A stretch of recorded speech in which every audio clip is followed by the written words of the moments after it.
Enyumba eyandibadde mu famire emu osangamu famire bbiri oba ssatu ng'ekibaawula ng'ekisenge bateekawo kateni nga yebaawula. Abamu bambi ku bo bafumbo kyokka abamu batugamba nti n'okuzaala kubalema oluusi abamu bebbirira emisana munne agenzeeko ku mulimu n'abaako obuvunaanyizibwa bwatuukiriza. Why are many people, despite these conditions, why are many people dying to join police? Police put up an advert, I've received over 100 calls. Help me, I join police. Okay? People, even the ones who are appearing before professional standards, when they are being told we can chase you, they are begging we don't want to go, despite the hard working conditions. So is there another driving factor? Is it corruption? Are they finding a way of mitigating their situation, you know? So it is something we should interest ourselves as a government, and we just don't say these guys are doing a great job, they are comfortable, and we take it for granted. I hope we can dig deeper. The honor to submit to you a copy of the research report that we conducted in 2022 titled Squeezing Water Out of a Stone: Working and Living Conditions of the Uganda Police Force Personnel and their Implications on Observance of Human Rights. I present this special report to you, sir, in fulfillment of the Commission's obligations under Article 52, Clause 2 of the Constitution of the Republic of Uganda. The research was conducted drawing on our mandate stipulated under Article 52, Clause 1C of the Constitution of the Republic of Uganda. I am glad to inform you that this research was conceived at a high-level strategic meeting of the top leadership of both the Commission and the Uganda Police Force 5 years ago.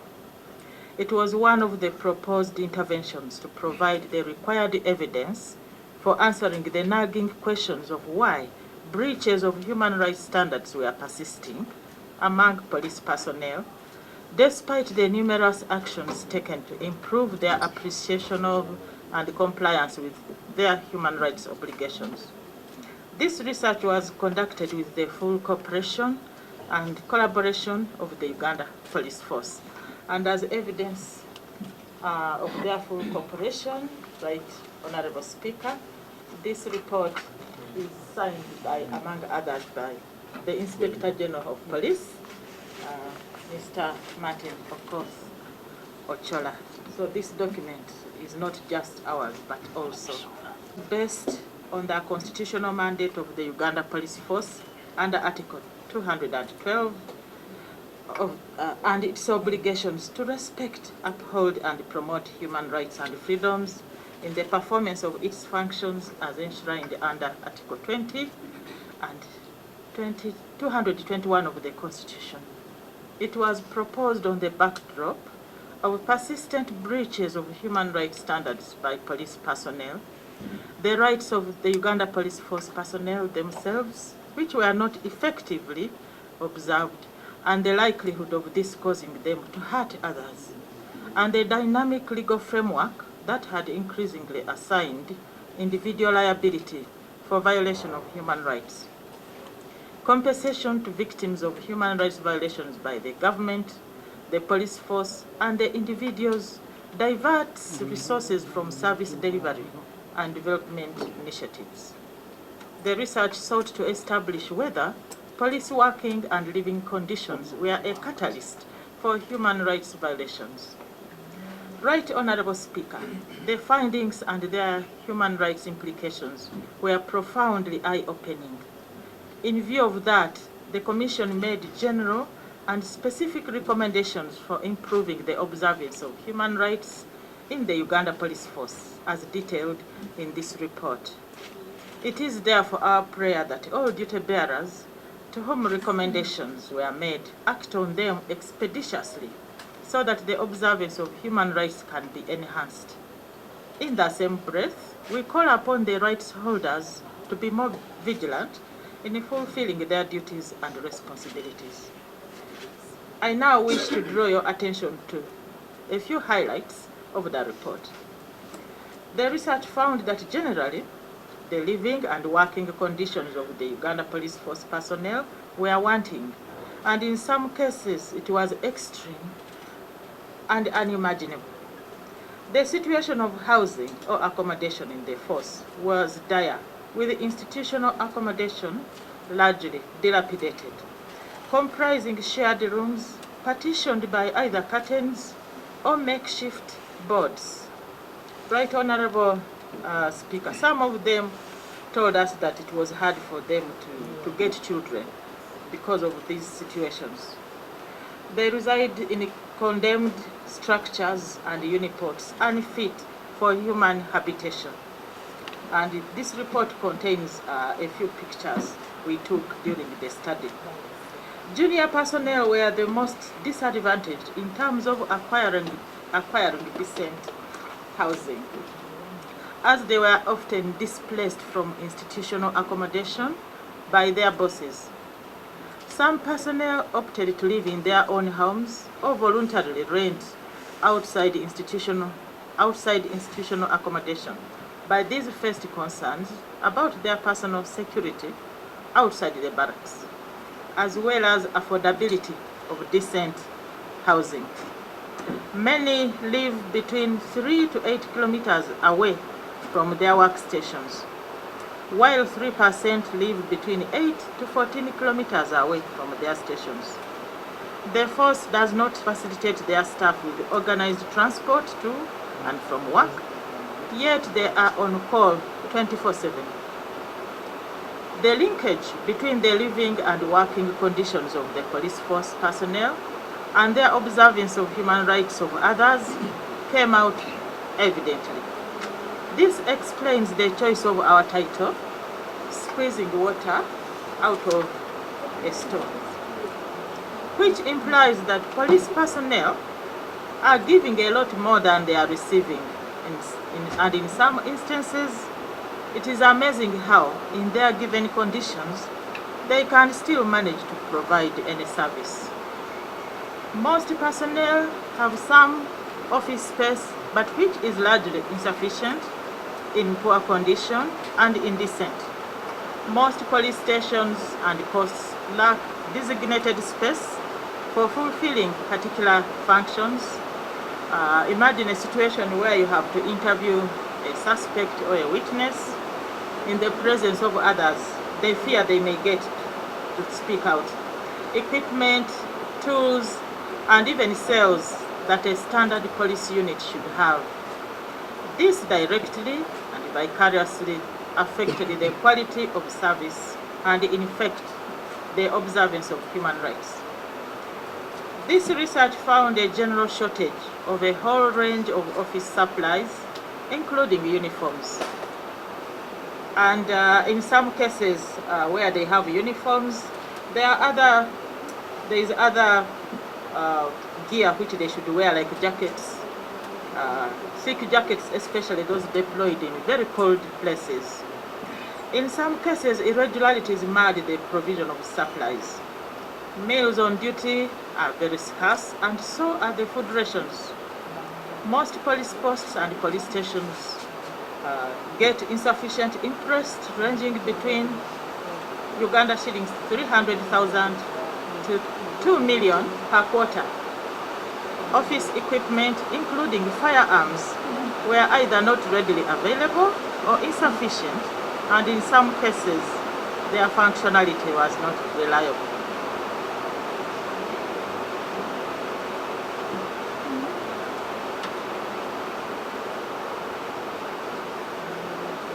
Consequently, police personnel improvised a lot by using their own money or borrowing, depending on the support and goodwill of well-wishers, or even asking clients or suspects or their relatives to photocopy police forms before they are rendered services. They resort to doing less, but within their means. At times, they have to share guns, ask complainants to transport officers, use wananchi to carry accident victims, use ropes in lieu of handcuffs, walk with suspects to court in the absence of vehicles, and use observation to detect crime in lieu of required gadgets, among others. Nevertheless, some of their strategies were found to be high risk. On the issue of utilities, piped water is not regularly available within police stations and the outposts, especially the newly established police stations and posts. Electricity is averagely available in offices, but where it is not, personnel use private internet cafes at their cost to perform urgent official duties, although this poses risks to safety and confidentiality of information, as well as delays in response and action. The use of other sources of energy has some health and safety implications. The research revealed high levels, about 70%, of unfairness in deployments, transfers, and promotions due to underhand methods, corrupt tendencies, favoritism, tribalism, nepotism, technical know-how, bribery. Personnel have to individually foot the cost of their relocation, regardless of the process or factors for deployment or transfer. However, training was said to be, to a greater extent, conducted in a professional manner with good content and relevant to the day-to-day policing duties. Salary is rank-based, save for the professionals as categorized under the Public Service Circular Standing Instruction Number 4. Consequently, in some cases, personnel of the same rank, same qualifications, and same duties are paid differently. This salary disparity causes challenges in effecting command and order. It fuels indiscipline and lack of respect for commanders, since they are better paid subordinates disparage them out of a superiority complex, ultimately leading to loss of morale and poor performance. Both the professional and non-professional categories stated that the salary was too low and inadequate to match the increasing cost of living and their welfare.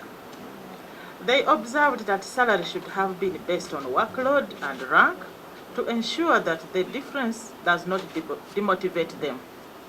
Nevertheless, 47% of the respondents said the inadequate pay did not affect their duty to observe human rights. Delays in processing retirement, pension, and gratuity caused by bureaucracy and irregularities, despite a well-laid retirement scheme, cause a lot of frustration to some retired officers, men and women. Most personnel prefer pass leave to annual leave, which is shorter because the annual leave requires adequate funds to be meaningful. Some personnel have to be forced to take annual leave, while some have never taken any kind of leave, as they do not want to go away from their perceived benefits of being around the station, or for fear that their positions will be taken away while they are on leave. The inadequate awareness about the reward system makes it prone to abuse or undue influence. On the other hand, the sanctions process was said to follow well-laid down procedures based on police standing orders and with a known appeal process. However, there were allegations of randomly determined sanctions, with some judgments of the disciplinary court predetermined or influenced by, I quote, headquarters through orders from above, court, or even underhand methods such as corruption. Respondents claimed if they reported cases of ill treatment to any institution, like the Uganda Human Rights Commission, they are suspended or transferred to stations far away from their home areas or had to reach areas as a form of punishment. Safety at the workplaces was attributed to individual vigilance, regular presence of station and bodyguards, availability of CCTV cameras in some stations, deployment of at least 2 personnel at a go, availability of transport in some stations, and fenced premises.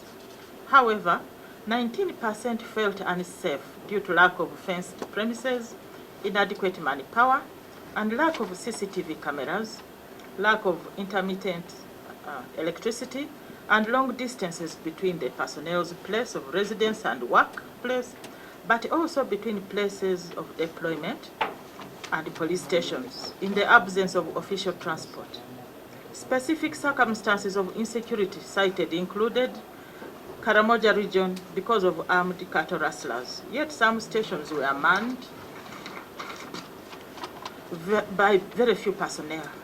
Times of riots or public demonstrations owing to inadequate or lack of protective gear. The poor police image tainted by social media. The attacks on police stations by some members of the community and the nature of work. Staff welfare initiatives such as the Police Saving Association Limited and the Exodus Police Circle are said not to be beneficial because of many limitations in operations. Too low loan limits to facilitate meaningful projects, transparency issues and bureaucracy, among others. Only 7% of the respondents rate the Uganda Police Force Circle services as very good. 14% say they are good, 23% say they are fair, 26% say they are poor, and 30% say they are very poor. The management of the circle services in most instances lacks a human rights-based approach.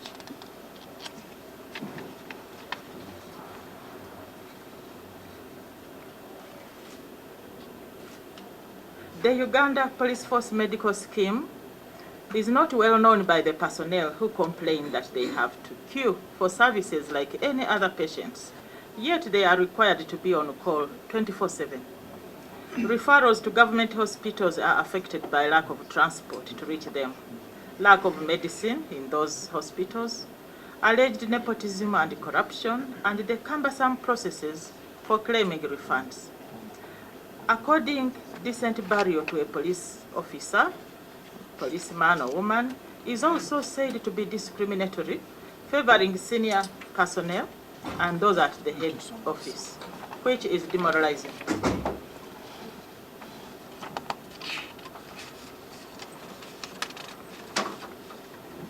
Right Honorable Speaker, the research also established that socio-political factors have a moderating role. Occupational hazards.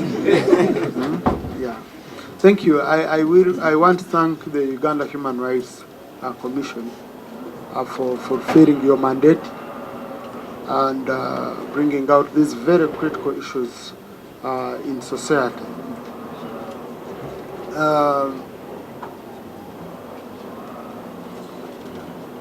This is a very, very critical report because it's an issue we've been grappling with.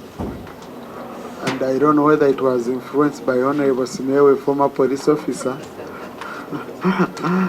But I really want to thank the Commission for bringing these issues to the fore. I haven't read through the report. I have only received observations. I wish you had highlighted a few major recommendations, the way you've highlighted the observations, but I'll read the report and we shall ensure that we do justice to it through the normal process of Parliament, whereby it will be laid on table and referred to the Committee on Human Rights that will be required to report back to the House. I want to thank you. You brought it at a critical time when we are processing the budget. We've just finished processing the budget framework paper, so we are now waiting for ministerial policy statements.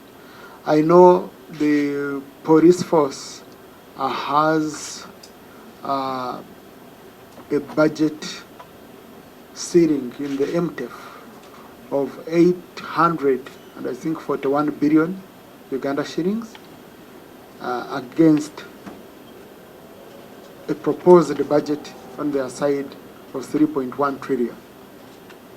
So you can see the unfunded priorities in that sector are very, very critical. And when the budget comes at us, of course, Ugandans know it's a wish list.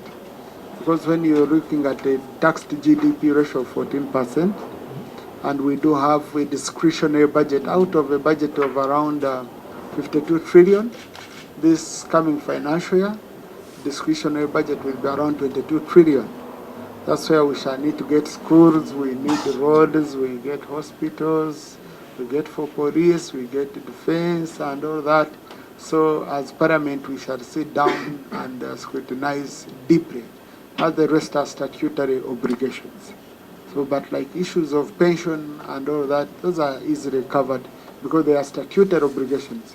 And as Parliament, we have said this coming budget, we shall ensure that all funds related to pension are provided, because pension is a statutory obligation of government. There's no negotiation. It's like salary. There's no negotiation about it. So the issues from the observations some of the issues are budget neutral. So issues which are budget neutral, those are low-hanging fruits we can pick on.